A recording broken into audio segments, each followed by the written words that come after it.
எல்லோருக்கும் வணக்கம். Welcome back to easy kitchen. இன்னைக்கு ஈஸி கிச்சனில் ஒரு சுவையான சிக்கன் பெப்பர் கிரேவி எப்படி பண்ணுறதுன்னு உங்களுக்கு செஞ்சு காட்ட போகிறேன். இதுக்கு தேவையான பொருட்கள்: சிக்கன் வந்து 1 கிலோ சிக்கன் எடுத்து இந்த போனெல்லாம் தனியாக எடுத்திருக்கேன். ஃப்ளெஷ் மட்டும் எடுத்திருக்கேன். அது நல்லா கழுகி வச்சுருக்கேன். ஆப்பிள் சைடர் வினிகர் வந்து 1 ஸ்பூன் எடுத்திருக்கேன். வெங்காயம் வந்து இந்த சைஸ் வெங்காயம் ஒரு 7 வெங்காயம் எடுத்திருக்கேன். பொடியாக நறுக்கி வச்சுருக்கேன். சோப்பரில் போட்டு நறுக்கி வச்சுருக்கேன். நான் தக்காளி வந்து ஸ்மாஷ் பண்ண தக்காளி ஒரு பவுல் எடுத்திருக்கேன். பெப்பர் தூள் 1 ஸ்பூன், மிளகாத்தூள் தனியாத்தூள் 2 சேர்ந்தது 2 ஸ்பூன் எடுத்திருக்கேன். மஞ்சத்தூள் 1 ஸ்பூன், கரம் மசாலா 1 ஸ்பூன், கருவேப்பிலை கொஞ்சம், ரீஃபைண்ட் ஆயில் ஒரு 5 ஸ்பூன், தேவைக்கேற்ப உப்பு. இப்போ கேஸ் பற்ற வச்சு பேனை வச்சு பேன் நல்லா சூடாகட்டும். சூடான உடனே இந்த எண்ணெயை ஊற்றிடலாம். Refined oil. இந்த வெங்காயத்தை போட்டு நல்லா வதக்கணும். கொஞ்சம் உப்பும் சேர்த்துங்க. அதில் உப்பு சேர்த்தா வெங்காயம் வந்து சீக்கிரமாக வதங்கும். அதுக்காக தான் உப்பு வந்து ஃபஸ்ட்லேயே போடுறோம். வெங்காயம் வந்து நம்ம கையில் அறிய முடியலன்னா ஆனியன் சாப்பர் இருக்குது பாருங்கள், அதில் வந்து போட்டிங்கன்னா இந்த மாதிரி ரொம்ப நைஸாகிடும். ஈஸியாக இருக்கும் உங்களுக்கு. அது ஈஸியாக சீக்கிரமாக வதங்கிடும்.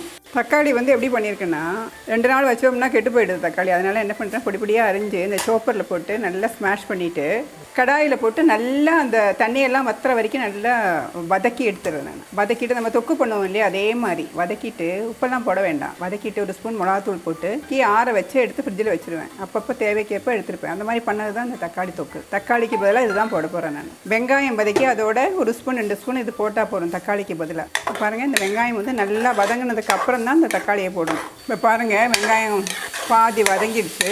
இப்போ நம்ம வந்து இந்த தக்காளியை ஆட் பண்ணலாம். தக்காளி இந்த மாதிரி பண்ண முடியலன்னா நீங்கள் வந்து முழு தக்காளி கூட ஒரு 3 தக்காளி போடுங்க, கரெக்டாக இருக்கும். மீடியம் சைஸ் தக்காளி ஒரு 3 தக்காளி போடுங்க. வெங்காயம் எதுக்காக இவ்வளோ போட்டிருக்கோன்னா கிரேவிக்காக. நீங்கள் அரைச்செல்லாம் போட்டிங்கன்னா அது டிஃப்ரெண்ட்டாக இருக்கும். இந்த மஞ்சத்தூள் சேர்த்துடலாம். இப்போது இந்த சிக்கன், இந்த போனை வந்து வேஸ்ட் பண்ண வேண்டாம். அதை வச்சு ஒரு குருமா பண்ணலாம். அது வந்து என்னோடய நெக்ஸ்ட் வீடியோவில் நான் போடுறேன்.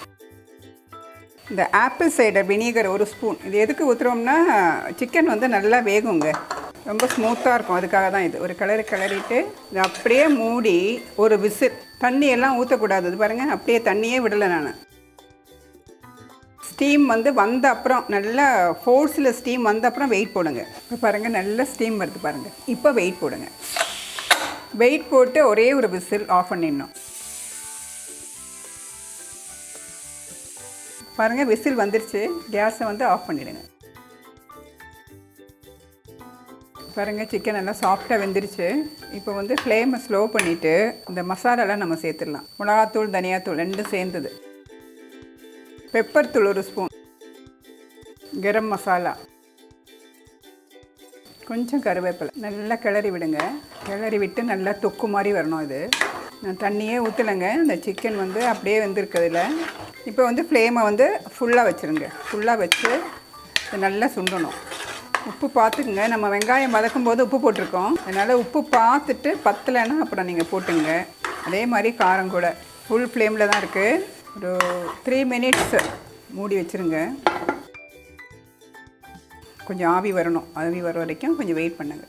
பாருங்கள், ஸ்டீம் நல்லா வருது பாருங்கள். வெயிட் போட வேண்டாம். இப்போ ஸ்லோ பண்ணிவிட்டு இந்த ஆவியெல்லாம் அடங்கினதுக்கப்புறம் ஓப்பன் பண்ணுங்கள். ஓப்பன் பண்ணும்போதும் பொறுமையாக ஓப்பன் பண்ணணும். கையில் ஆவி அடிச்சிடும்.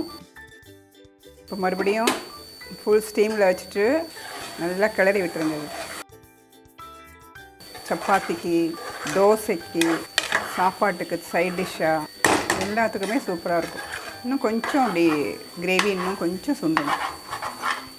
பாருங்கள், இந்த கன்சிஸ்டன்சியில் வந்து கேஸ் ஆஃப் பண்ணிவிடுங்க. சிக்கன் கிரேவி ரெடி ஆகிடுச்சு. பெப்பர் சிக்கன் கிரேவி செஞ்சு பார்த்து டேஸ்ட் பண்ணிவிட்டு எனக்கு உங்கள் கமெண்ட்ஸ் கொடுங்க.